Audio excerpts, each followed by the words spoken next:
Stop. Police. Yeah, that's what we're going to look at, but not yet.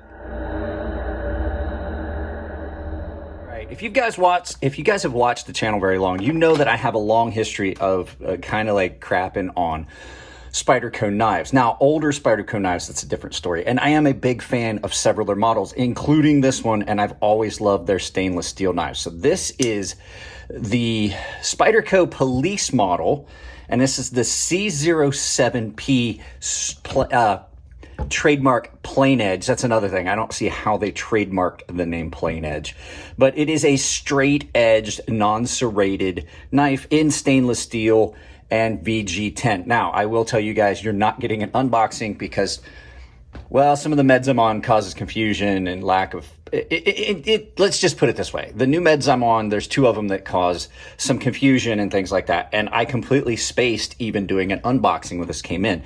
So I'm pretty sure I know who this came from. This came from Winston Cobretti. So these are an incredible modern classic knife. These have been around since 1984, still in production. So the story is the police departments asked Sal to come up with a knife that was a long and slender knife, easy to carry, easy to deploy, easy to, to use, but provided a good long cutting edge and piercing capability. So this originally was offered as the police. Now, this is one of the newer ones, so it does have the chamfering. The original 1984 version did not have any chamfering. So this is basically our first day in pockets because I actually have sharpened this and been carrying it. So I will say, did not come real sharp when it came. I'm not sure where Winston got this, but I do 100% know this is an actual Spyderco. I've went through this. You can see I've already scratched it up. That is the problem with these stainless steels with the satins. There's some points to look for on these as counterfeits, but let's get this down here and let's do some size comparison stuff. Because this is not a little knife. This is off the mat. I'm gonna have to get my floppy numbering stick to do some measurements. So we'll do some size comparison and then some measurements. So as far as measurements, the first one we're gonna look at is now I'm gonna tell you, this is a 9-inch knife. This is the Valona. So by Miguron Knives. So you can see significantly smaller the Valona is, a good bit smaller. Our next knife is Spyderco Endura, same family. This, as you can see, I say they're the same family because they share the same pretty much handle shape. The Endura, I do believe, came after, but you can see Spyderco Endura, good bit smaller. This is also a really large knife. And for our final comparison is the Chris Reeve Sabenza, which is a medium-sized knife on its own. It's not a small knife. You can see massive knife. So we're going to go grab something so I can give you some perspective on it because I haven't looked up specs. First day in pocket.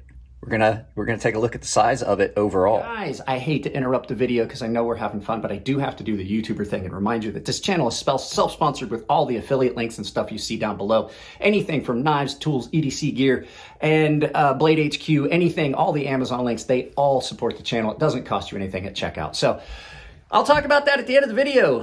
Now let's go back to the knives. Number and stick time. So as you can see, I use this on construction sites. You are looking at about 9.5 inches on the floppy numbering stick. This one is a Milwaukee magnetic floppy numbering stick. Really handy to have when you're measuring out distance between irrigation pipes.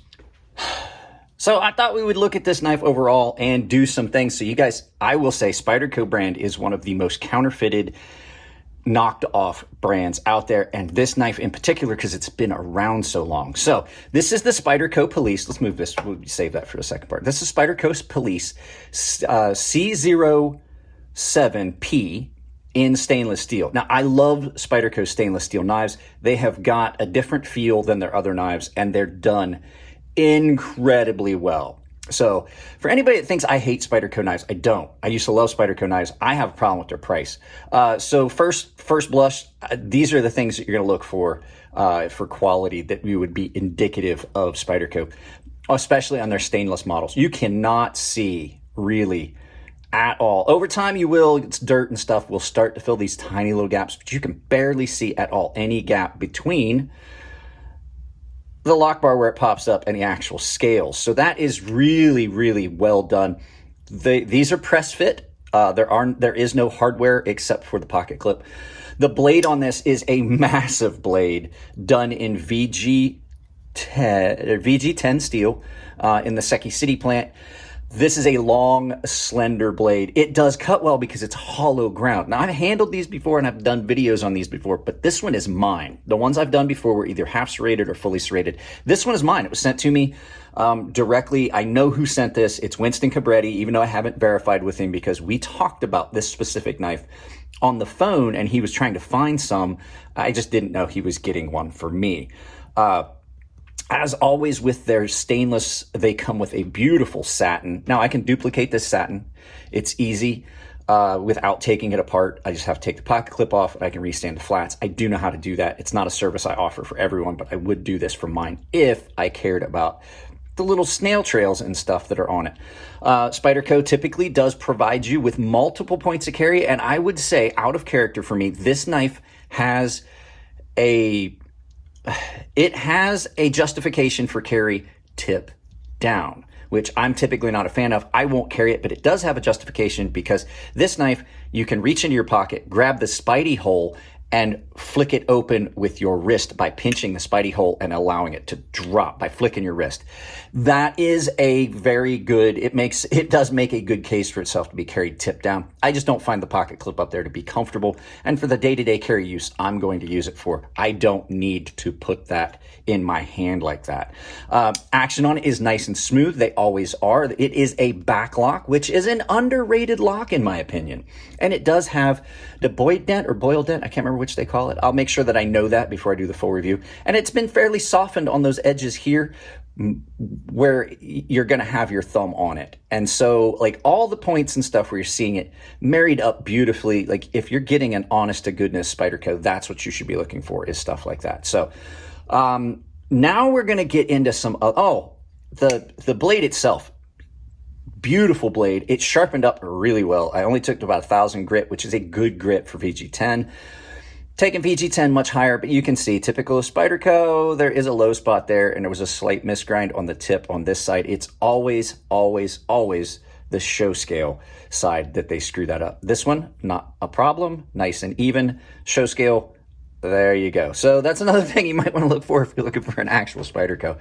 In hand, this thing is extremely comfortable. They always are. I love the Endura series of knives. They are incredibly comfortable. The ergos on them are great. This is nothing different. The only difference really between the handle on the Endura and the Police is of course size, and this being a little bit more acutely pointed, more evenly shaped than the Endura series. And I think that has a lot to do with blade shape that you've got here. You kind of need that to come a little bit further down and a little bit more pointed. So yeah, so this thing's great. One of the things that happens a lot of times is these knives get knocked off and they get, what do you call it? They get counterfeited. I apologize, guys. This is effects of the meds that I'm on. It causes confusion and I can't find the words I'm looking for. So I'm just currently not allowed to drive. So yeah, now let's look at some of the things that you would want to look for in a counterfeit. The things that I looked at on this, I mean, I knew that Winston would I knew that coming from Winston, it was from a reputable vendor, but just to have this out there, we're going to look at some things that you would want to look for on this knife to show it out as a counterfeit if you were getting one. First things up, packaging. You're going to look at your packaging. You're going to want to have a nice, clear and clean, you know, it's not going to be light and funky looking like a photocopy. You're wanting to look for this SKU number and sticker that's on it. Now, I do know that people do make fake ones, but if you look at this number and everything and look at the print, the way it's printed, it's thermal printed as opposed to printer print. You can tell the difference. And your box should be like this, really crisp, really clean graphics on it.